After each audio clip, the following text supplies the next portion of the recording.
നാലൊക്കെ പ്രതീക്ഷിച്ചതേ. ഈ വിജയത്തെ എങ്ങനെയാണ് കാണുന്നത് ഇന്നത്തെ ഒരു SLC റിസൾട്ടിനെ? എന്താണ് എനിക്ക് പറയാനുള്ളത്?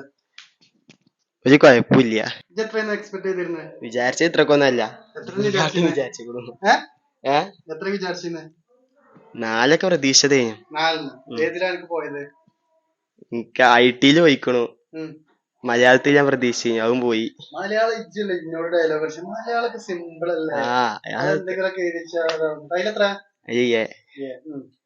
പിന്നെ കെമിസ്ട്രി വിചാരിച്ചു.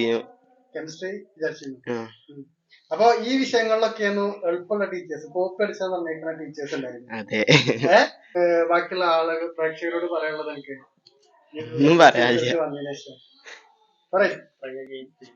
അതെ, പ്രത്യേകിച്ചൊന്നും പറയാനില്ല. ഒരുപാട് പേര് SLC എഴുതാൻ വേണ്ടി നിൽക്കാണ്. അവരോട് എന്താ എനിക്ക് പറയാനുള്ളത്? ഓലോട് ഇപ്പത്താ പഠിച്ചാ മാർക്ക് വാങ്ങി, അത്രേ ഉള്ളു. അല്ല ഇപ്പത്തെ പറയാന് പഠിച്ചാലേ മാർക്ക് കിട്ടുള്ളൂ, അല്ലെങ്കിൽ വെറുതെ കിട്ടൂല. എഴുതിച്ചാ കിട്ടൂല, അത് ഉറപ്പല്ലേ. എന്താണ് ആൻസർ? ഉത്തരം കറക്റ്റ് ആക്കി എഴുതുക, മാത്രമേ മാർക്ക് കിട്ടുള്ളൂ. അപ്പൊ അതിന് എന്ത് വേണം? പഠിച്ചണ്ടേ.